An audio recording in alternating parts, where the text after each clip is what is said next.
Oh là la communauté, comment allez-vous?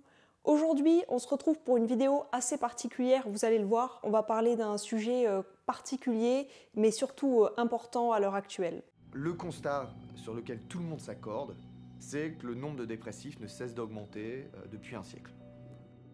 Et si je vous disais que votre intestin pouvait influencer votre bonheur sans que vous vous en rendiez compte?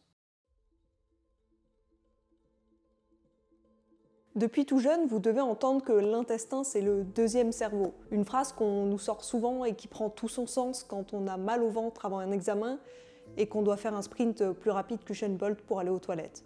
Bon, plus rapide mais avec beaucoup moins de dignité, on va pas se le cacher. Mais ce qu'on nous a jamais dit, c'est qu'en réalité, c'est bien plus que ça. Alors pourquoi parle-t-on dans l'intestin comme d'un deuxième cerveau? Eh bien c'est parce qu'il contient des millions de neurones. Oui, des neurones, comme dans notre cerveau. Ces neurones, ils forment ce qu'on appelle le système nerveux entérique et ils communiquent en permanence avec notre cerveau grâce aux nerfs vagues. C'est un peu comme une ligne directe entre notre ventre et notre tête. Mais ce n'est pas fini, notre intestin, il abrite aussi notre microbiote intestinal. Ce sont des milliards de bactéries, de d'autres micro-organismes et même de champignons. Non, je te vois venir, on parle pas de la mycose que tu as à l'orteil.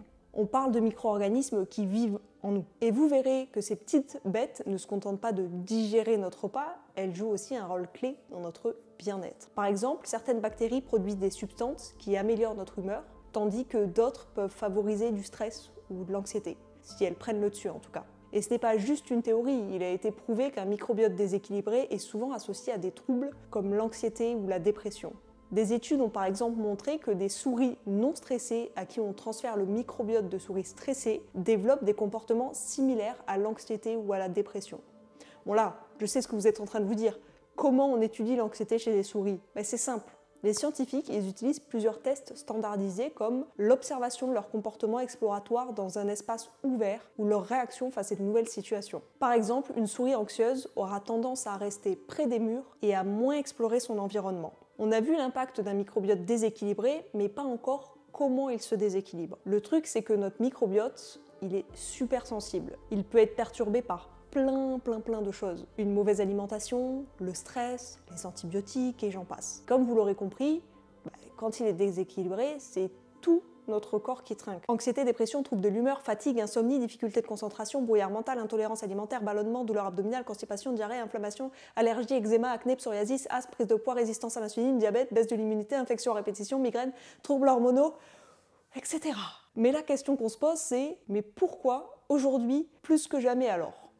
Pourquoi nous n'avons jamais prescrit autant d'antidépresseurs qu'à l'heure actuelle? Qu'est-ce qui a changé? Spoiler, c'est pas juste parce qu'on a arrêté de manger des mammouths. En réalité, il y a plusieurs coupables. Commençons par le premier. L'alimentation. Notre alimentation a radicalement changé en quelques décennies. Aujourd'hui, nous consommons beaucoup d'aliments ultra transformés, riches en sucres raffinés, en graisses saturées, en additifs et pauvres en fibres. Et c'est sans parler des pesticides, des édulcorants artificiels et de d'autres additifs qui peuvent aussi impacter la diversité du microbiote. En gros, on nourrit notre estomac, mais on affame notre microbiote. Deuxième point, qu'est-ce qui peut jouer un rôle aussi important que l'alimentation? Le stress. Jamais dans l'histoire de l'humanité, nous n'avons été autant exposés à un stress chronique. Le problème, c'est que notre corps a été conçu pour gérer des stress ponctuels. Fuir un danger, réagir à une menace, fuir votre belle-mère qui débarque à l'improviste, et pas pour encaisser un stress permanent. Le stress chronique, c'est un cercle vicieux globalement.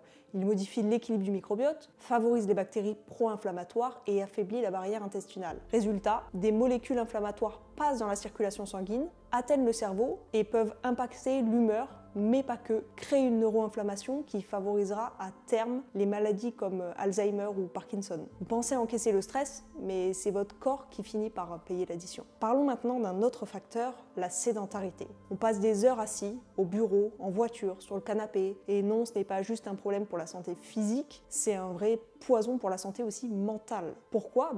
D'abord parce que l'activité physique, ça stimule la production de neurotransmetteurs comme la dopamine et la sérotonine. Ceux-là même qui régulent l'humeur. Quand on bouge moins, ces productions elles chutent. Résultat, plus de risques de ressentir de la fatigue mentale, de l'irritabilité, voire des symptômes dépressifs. Et c'est pas tout. Bouger, c'est aussi bon pour le microbiote. L'exercice physique qui favorise la diversité des bactéries intestinales, ce qui est essentiel pour un équilibre mental. A l'inverse, la sédentarité, elle favorise l'inflammation chronique, qui est un terrain propice à l'anxiété et à la dépression. En gros, quand votre corps stagne, votre cerveau fait pareil. Et je vous vois venir, pas besoin de courir un marathon, on le sait tous, marcher, faire du vélo, bouger régulièrement, même à toute petite dose, ça suffit pour faire une différence énorme sur notre santé. Un dernier point trop souvent négligé et pourtant tout aussi important, le sommeil. On dort de moins en moins et de moins en moins bien. La faute à nos écrans, au stress, à notre mode de vie tout simplement, et ça a des conséquences énormes. Le sommeil, c'est le moment où le corps se régénère, où l'inflammation diminue, où le cerveau fait le ménage en gros. Et un manque de sommeil chronique,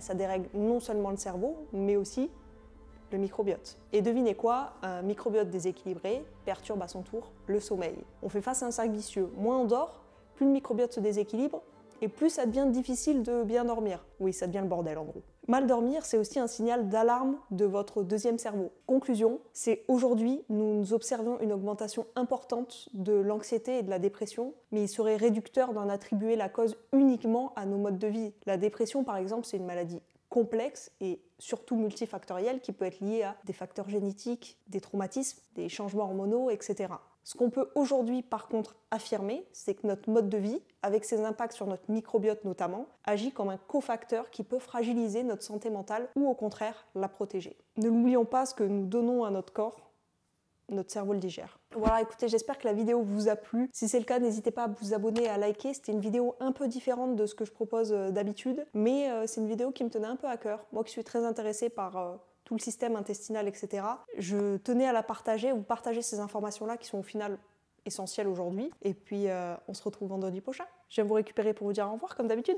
Et bien écoutez, on se fait de gros bisous, on se dit à vendredi prochain. Gros bisous.